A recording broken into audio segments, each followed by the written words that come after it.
வணக்கம் நண்பர்களே. எந்த ஒரு காலகட்டத்திலும் வளரும் தொழில்நுட்பத்துடன் நான் வாழ்ந்தால்தான் அடுத்த கட்டத்திற்கு வாழ்க்கையில் முன்னேற முடியும். அந்த வகையில் ஆர்டிஃபிஷியல் இன்டெலிஜென்ஸ் செயற்கை நுண்ணறிவு நம் வாழ்வினுடைய முக்கியமான எல்லா இடங்களிலும் ஆக்கிரமித்து விட்டது என்று தான் நாம் சொல்ல வேண்டும். பரவி விட்டது என்று சொல்ல இயலாது. அந்த வகையில் பள்ளி மாணவர்களுக்கும் கல்லூரி மாணவர்களுக்கும் ஏஐயை பயன்படுத்தி சூப்பர் மார்க் எடுக்கலாமா அப்படின்னு ஒரு கேள்வி எழுந்தது. அப்போ ஏஐ பயன்படுத்துகிற தொழில்நுட்ப வல்லுநர்களிடம் இதை குறித்து கேட்கும்பொழுது அவர்கள் சொன்ன பாயிண்ட்டை உங்களோட பகிர்ந்துக்கிறேன். சரி,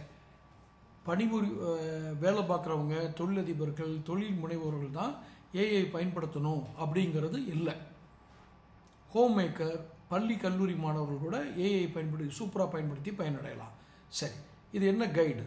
பாயிண்ட் நம்பர் 1, வகுப்பில் ஆசிரியர் பாடம் எடுக்கும்போது புரியும், ஆனால் வீட்டிற்கு வந்தால் புரியாது. அப்படி இருக்கையில் உங்களுக்கு தேவையான டாப்பிக்கை ஏஐ ஆப்பில் உள்ளிட்டு எடுத்துக்காட்டுடனும் எளிமையாகவும் விளக்கம் பெறலாம் ஏஐயில். நான் சொல்ல புரிஞ்சுக்கிட்டீங்களா? வகுப்பில் பாடம் எடுக்கும்போது ஆசிரியர் பாடம் எடுக்க புரியுது, ஆனால் வீட்டுக்கு வந்தால் புரிய மாட்டேங்குது அப்படின்னா ஏஐ ஆப்பில் போட்டு புரிஞ்சுக்கலாம்.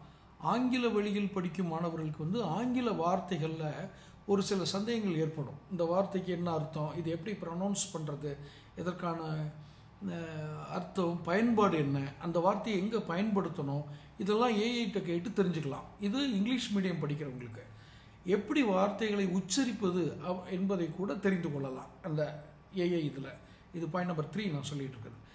தினம் ஒரு வார்த்தை அப்படிங்கிற ரீதியில் கூட நம்ம படிக்க ஆரம்பித்தோம்னா அதனோட லெவல் வேறு. தேர்வு நேரத்தில் பரபரப்பாக இருக்கும். ரொம்ப தேர்வுனா பாடங்களை எப்படி படிக்கிறது, மனப்பாடம் செய்து கொள்வது, மனப்பாடம் செய்ததை கேள்விகளாக வரும்பொழுது எப்படி அதை நம்ம பதில் சொல்கிறது, இதெல்லாம் இருக்கும். சில பாடங்களை படித்திருப்போம், சில பாடங்களை படிக்காமலும் விட்டுருப்போம். கடைசி நேரத்தில் எதை படிக்கிறது எதை விடுறதுன்னு ரொம்ப குழப்பமாக இருக்கும். ஏன்னா எதெல்லாம் கொஸ்டினாக வரும் அப்படிங்கிறதுல அந்த பள்ளிகளில் நமக்கு தேர்வு வரும்போது ஒரு குழப்பம் வரும். இதெல்லாம் கொஸ்டினாக வருமா அப்படின்னு. ஸோ எதை படிக்கணும் இதை படிக்கக்கூடாதுன்னு குழப்பம் வரும் இல்லையா?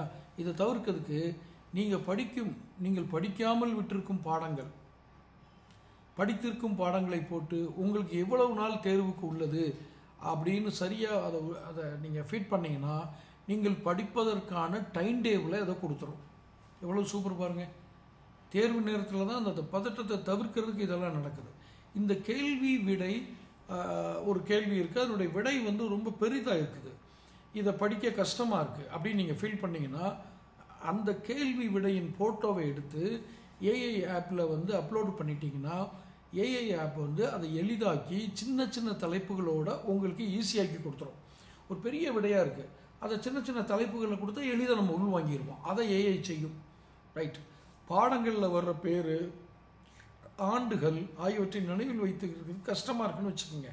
ஏன்னா சிலது இது இப்போ நடந்துச்சு அப்போ நடந்துச்சுன்னு ஏதாவது சொல்ல கஷ்டமாக இருந்ததுன்னா ஏஐயிடம் கேட்டால் கவிதை வடிவிலோ நகைச்சுவை வடிவிலோ கொடுக்குமா. எவ்வளோ அற்புதம் பாருங்கள் ஏஐயோட. சில டாபிக்ஸ் எனக்கு புரியலை அப்படின்னா ஏஐ ஆப்பில் அதுக்கான ஃப்ளோ சார்ட்டு, வரைபடம், மைண்ட் மேப் அதெல்லாம் போட்டு பார்த்து படிச்சுக்கலாம். இது ஏஐ பண்ணுற ஒரு நன்மை.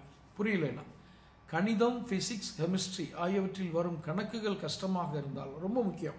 ஏன்னா அந்த மேக்ஸு, ஃபிசிக்ஸு, கெமிஸ்ட்ரி இதில் கணக்கு கஷ்டமாக இருந்தால், அதில் வர்ற கணக்குகள் கஷ்டமாக இருந்தால் ஸ்டெப் பை ஸ்டெப்பாக ட்ரிக்ஸுகளுடன் எளிதாக புரிய வைக்குமா ஏஐ.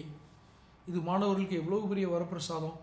கட்டுரை எழுத கஷ்டமாக இருந்தால் ஏஐ உதவியை நாடலாம். ஒரு ஆர்டிக்கிள் எழுதணும், ஏஐ உதவியை நாடிடலாம்.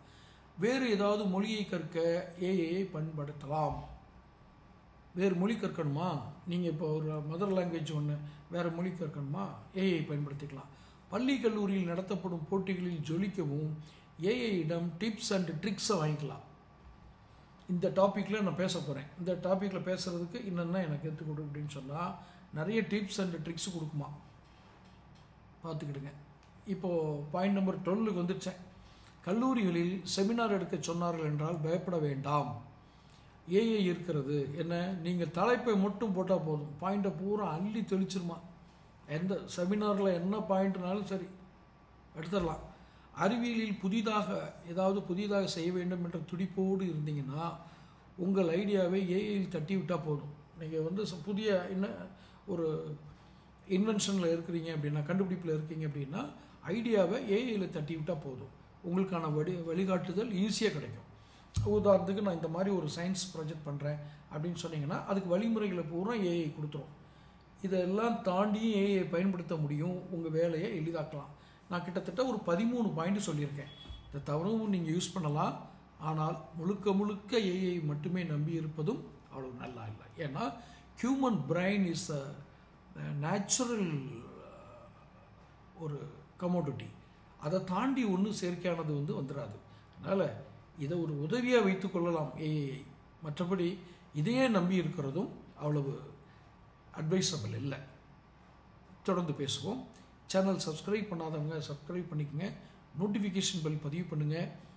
பிடிச்சிருந்தால் லைக் பண்ணி ஷேர் பண்ணுங்கள். நன்றி.